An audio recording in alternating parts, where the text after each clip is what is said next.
Assalamualaikum warahmatullahi wabarakatuh. Tuan-tuan dan puan-puan, salam sejahtera, salam perpaduan. Saya ingin merujuk satu town hall yang dikendalikan baru-baru ini. Tuan-tuan dan puan-puan, rakyat Malaysia hari ini tidak meminta bulan dan bintang. Rakyat hanya mahu air yang mengalir, tenaga tidak putus, kos hidup terkawal dan kerjaan yang bercakap seperti manusia bukan seperti mesin retorik. Namun persoalannya, adakah town hall yang Town Hall Madani ini katanya benar-benar platform penyelesaian atau hanya pentas memenangkan rakyat sementara masalah terus membara. Mari kita lihat satu persatu secara berfakta, tanpa simpati, tanpa kompromi. Cuba kita tengok. Prestasi kabinet. Katanya kerjaan berpasukan atau tiada hala tuju. PM menyebut kononnya kabinet berpasukan. Ada perbincangan terbuka, ada konsensus. Tetapi realitinya di lapangan menunjukkan kos hidup naik. Subsidi dipotong tanpa libat urus mencukupi. Kementerian Ekonomi dan MITI bertembung mesej. Menteri KPDN terpaksa buat nabij kontrol hampir setiap minggu. Dan PM sendiri mengaku keputusan sering lewat kerana proses pentadbiran terlalu perlahan. Jika benar kerja berpasukan, mengapa dasar tak selari? Kenapa kementerian bercakap bahasa berlainan? Ini bukan teamwork, ini signal kepada rakyat dan pelabur. Tuan-tuan dan puan-puan, PM menyebut nilai kemanusiaan itu penting. Betul, saya bersetuju. Tapi rakyat tidak mampu bayar bil listrik dengan ihsan. Rakyat tidak mampu isi minyak dengan keramah. Insaniah. Dan rakyat di Sabah, baik di Sarawak, baik di Semenanjung, tidak dapat internet dengan slogan, terutama di luar bandar. PM sendiri sebut isu internet di Sabah, di pedalaman, lambat. Soalnya, kenapa setelah setahun baru sedar?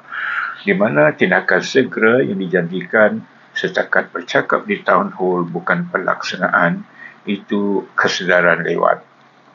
Tuan-tuan dan puan-puan, mereka juga menyentuh pembangunan luar bandar. Dikatakan 8.1 juta rakyat masih menunggu hasil, bukan ceramah. Tetapi TPM 1 Zahid Hamidi menyebut 8.1 juta rakyat luar bandar mendapat tumpuan. Tetapi fakta menunjukkan liputan 5G luar bandar masih rendah. Harga barang luar bandar lebih mahal dari bandar.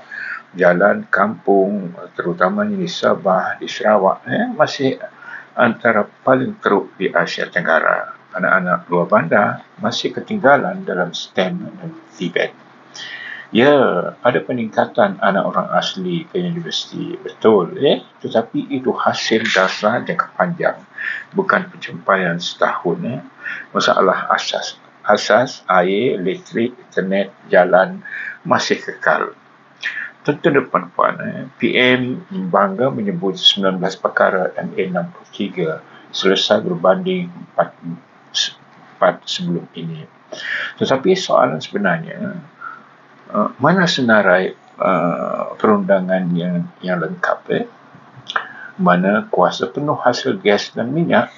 Mana autonomi pendidikan di Sabah dan di Sarawak tuntutan sejak 1970-an? Apa timeline sebenarnya menyelesaikan isu cukai, perkhidmatan, perikanan, kastam dan sebagainya?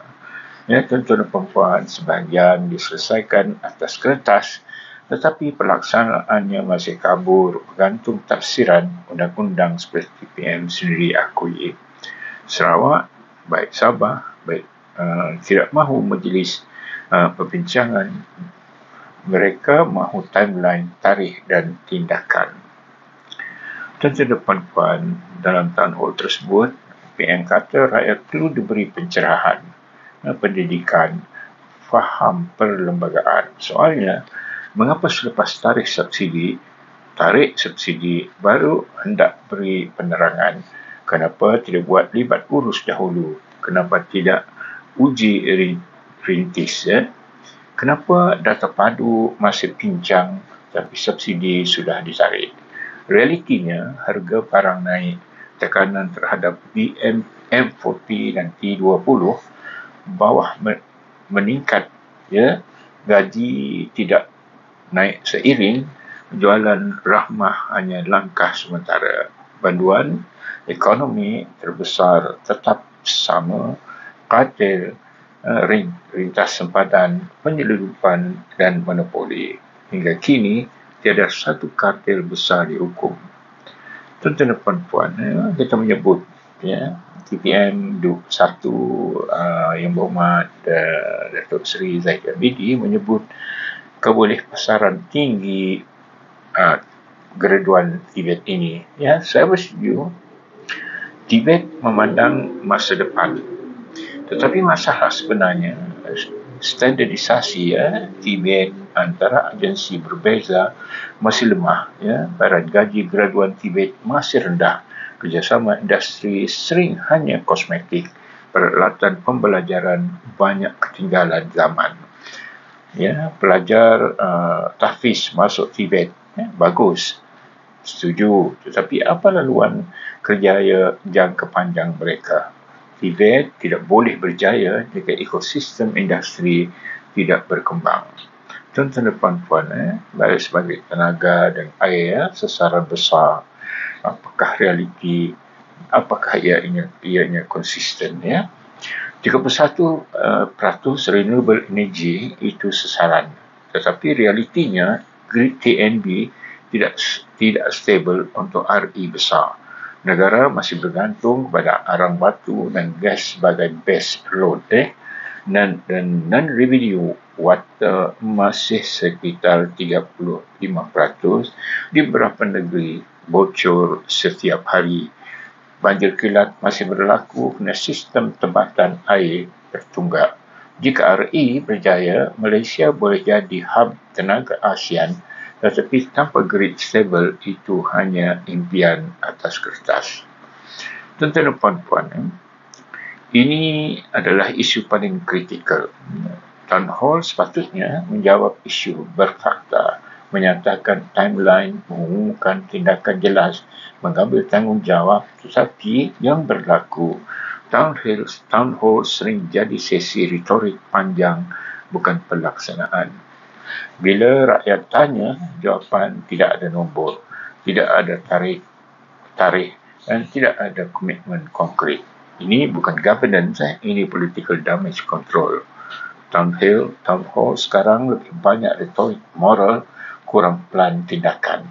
Kesimpulannya, kerajaan hari ini perlu faham, rakyat tidak lapar retorik, rakyat lapar keputusan, lapar kepastian dan lapar dasar yang berfungsi. Town Hall tidak boleh menjadi ubat penenang ketika kerajaan gagal menguruskan pelaksanaan. Rakyat mahu hanya 3 perkara. Dasar yang jelas, bukan slogan, pelaksanaan yang cepat, bukan ceramah. Keberanian membuat keputusan, bukan menyalahkan sistem. Jika kerajaan madani benar-benar mahu dihormati, buktikan kepada dengan tindakan, bukan perkataan. Kerana rakyat Malaysia hari ini lebih bijak daripada yang disangkakan.